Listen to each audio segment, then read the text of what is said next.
আজকাল দেখছি কি বলছেন যে না আমরা রোমান স্ক্রিপ্ট চাই। আরে রোমান স্ক্রিপ্ট চাই ভালো কথা। আমরা আমরা আমরা আজকে আমার মায়েরা এসছেন, আপনারা বলুন তো যে আমরা মার গর্ভে যখন জন্মগ্রহণ করি আমরা মাতৃভাষাকে আমরা প্রাধান্য দিই। আমি যেহেতু বাংলা, আমি বাঙালি পরিবারে জন্মগ্রহণ করেছি, তাই আমার ভাষা বাংলা।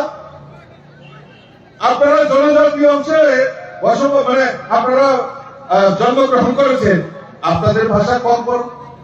শান্তনা চাকমা সম্প্রদায়ে উনি জন্মগ্রহণ করেছেন, তাহলে উনার ভাষাও, উনার মাতৃভাষা চাকমা ভাষা।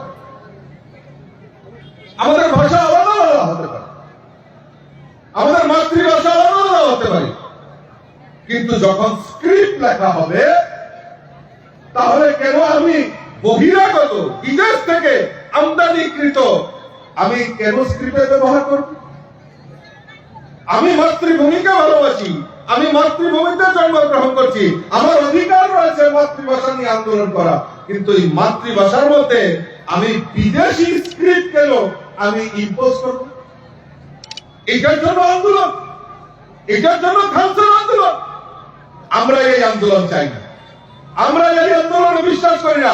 আমরা বিশ্বাস করি এই রাজ্যের জনজাতি মহিলাদের উন্নয়ন করতে হবে, এই রাজ্যের জনজাতিদের ছাত্রছাত্রীদের বিকাশ করতে হবে, এই রাজ্যের জনজাতি অংশের মানুষ ডাক্তার হবে, ইঞ্জিনিয়ার হবে, শিক্ষা ভবনের প্রিন্সিপাল হবে, প্রফেসর হবে, রাজ্যের মুখ্যমন্ত্রী হবে, রাজ্যের উপমুখ্যমন্ত্রী হবে, দেশের রাষ্ট্রপতি হবে এই রাজ্যের জনজাতি অংশের মানুষ। আমরা তার জন্য লড়াই করি, তার জন্য আন্দোলন করি। আমরা ওই যে তার রোমান স্ক্রিপ্ট হবে না কি স্ক্রিপ্ট হবে জনজাতিদের, সেটাই আন্দোলন করি না। সেটা খালসার আন্দোলন নয়, খালসাকে বিপথে পরিচালিত করার জন্য এই রাজ্যের প্রয়াস হচ্ছে।